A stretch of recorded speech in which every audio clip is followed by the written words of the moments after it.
Winning a championship in the NBA is an incredibly difficult feat to accomplish, and the road to getting to that point is always going to be arduous and bumpy. No team is perfect, and every team has a few weaknesses that can be exposed, but the teams that eventually come out on top are the ones that do the best job masking those weaknesses with overwhelming strengths. The Philadelphia 76ers were a team last season that seemed to do the opposite of that, where they had two supremely talented young players ready to break out and did everything they could to surround them with players that mask their strengths and emphasize their weaknesses, and as a result, their season ended in disappointment. This offseason, they set out to change a lot about the team, both from the inside in the front office and with the players brought into the roster, and so far, these changes have been paying off in a huge way. But there are still a few things that worry me, which brings us to the topic of today's video. Today, we'll be discussing the things that make me a bit nervous about this team, and it's definitely not what you probably think it is, along with how they can go about addressing it, and whether or not it's a legitimate reason to worry or just something minor. Before we start though, it turns out about 67% of you watching right now aren't even subscribed to the channel, so please, if you enjoy the content, consider hitting the subscribe button, as not only does it help out a ton, but I would also very much appreciate it. Now with that being said, let's begin.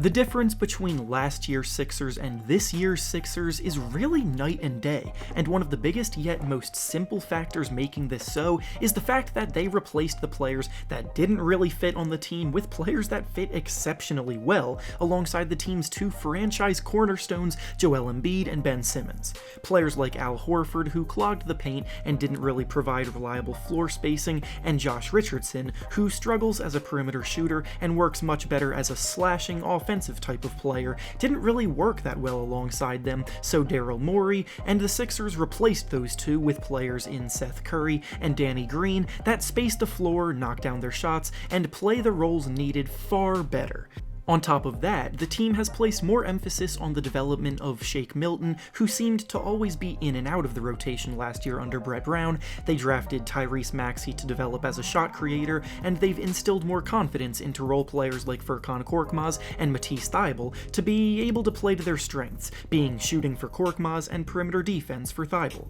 The new look team at full strength has been everything the organization could have wanted it to be and more, and when everybody has been healthy, they have very literally been unstoppable, and what I mean by this is that when the starting five of Ben Simmons, Danny Green, Seth Curry, Tobias Harris, and Joel Embiid all play together, the team has an undefeated record of 12 wins and 0 losses. Right now, the Sixers are rolling. They have the best record in the Eastern Conference at the moment, and the rotation that Doc Rivers has put together has been pretty flawless. Led by Ben Simmons and Joel Embiid, the Sixers defense is comfortably ranked in the top 5 of the league at number 4 right now, as both of them have been having all defense caliber seasons yet again, and offensively, Joel has been playing at an MVP level, carrying the load and getting baskets at an elite level whenever they need a bucket, while Simmons has been playing the role of the creator perfectly. Simmons' scoring average may be down on the year, but as the primary playmaker and creator, he's still doing a phenomenal job setting those up around him for high quality shots. In terms of net rating, the duo of Joel Embiid and Ben Simmons rank as the 3rd best duo in the entire NBA when they're on the court together, meaning that lineups with the two of them outscore their opponents by more points per 100 possessions than every other duo in the NBA, except for the two duos which happen to be the duos of LeBron James and Anthony Davis on the Lakers, and the duo of Kawhi Leonard and Paul George on the Clippers, putting those two in pretty elite territory. Now, with all of this being said and the team playing as well as it is, this leads me to where my concern lies, which is how the team plays when either Joel Embiid or Ben Simmons are out of the lineup. First of all, I completely understand that when a team loses one of its two best players, it's going to be worse. That's pretty obvious, and I'm not glossing over that by any means, because any team losing one of their best players is going to be worse overall. But what worries me is the entire entire way they operate, without either of those two, that brings up legitimate cause for concern. With the injury history of these two, and especially in a year like this year, with COVID and the condensed schedule where games are more packed together than ever before, these two will be resting games every now and then because the team's #1 priority is to be ready for the playoffs, and preserving those two is how you do that.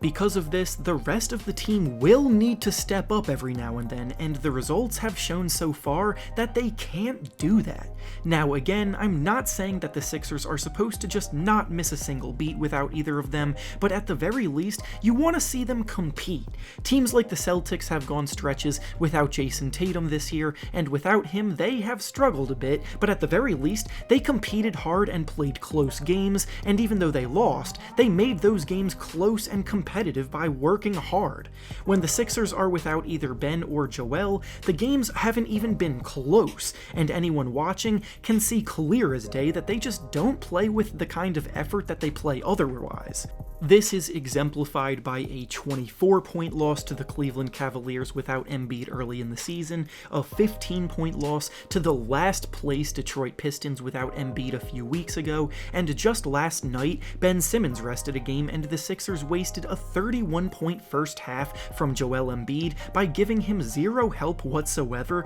and getting blown out by the Portland Trail Blazers, who were missing both Damian Lillard and CJ McCollum. Overall, the team has a record of 1 win and 5 losses when one of those two sits out. That just isn't good enough, and one of the main things that sticks out to me in these games is that they lack shot creation. Tobias Harris is having a pretty good year so far. He's been much more decisive with his decision making on whether to pull up quickly for a shot or to drive to the basket, and as a result, he has been more efficient, but ultimately he's just a very good complementary option for the team and not the kind of player that fills this void that I just discussed. The real issue that strikes me is that outside of Ben Simmons, the Sixers have no players that actually look to make plays for others. Ben is one of the best passers in the NBA, he racks up a ton of assists because of it, and more specifically, he's a truly elite creator for the shooters around him, making their lives so much easier. He leads the NBA in 3-point assists because of the gravity he creates when he drives that sucks the defense in, then that results in him finding the open man on the perimeter for good looks more often than not, and the advanced numbers support this as well. The Sixers shoot over 40% from 3 when Ben Simmons is on the court, and specifically off of passes that Ben throws to the players, they shoot 45% from those passes, which speaks to the quality of shots that Ben creates for them. And when he's off the court this season, the Sixers shoot below 30% from 3, which is a wild difference in percentage. It tells me that the offense stagnates without him, it puts too much pressure on Embiid to do everything when he's not in the game, getting the rest of the guys involved, and while most outsiders may look at the team and call for them to make a big splash in a trade for a guy like Zach LaVine or Bradley Beal, I think the solution can be much simpler than that. Shake Milton is a quality player off the bench who can handle the ball and create shots, but he's definitely more of a scorer by nature than a passer, and the same goes for their rookie Tyrese Maxey. What I think the Sixers need to do before the trade deadline is to go out and find a good backup point guard who actually knows how to run an offense, is someone who is inclined to pass the ball and make plays for others, and doesn't need to score to be effective. Think of a guy like Rajon Rondo for the Lakers last season, who didn't ever need to have a huge role in the regular season, but when the games became important, he successfully took a lot of pressure off of LeBron James and Anthony Davis by running the show and getting everyone involved. The Sixers probably won't be able to get Rondo himself, but that's the kind of guy I have in mind that could solve a lot of the team's issues in games where either Simmons or Embiid rests. These types of players don't even usually come with big price tags, so the concern of having to part ways with major assets isn't even really in play here. To reiterate, these issues really don't even show up when the team's at full strength because either one of Embiid or Simmons are able to do what they do best, especially together. But you can't ever take for granted the road to winning a championship, and these struggles are very fixable. They're still one of the best teams in the entire NBA, but they're definitely not perfect.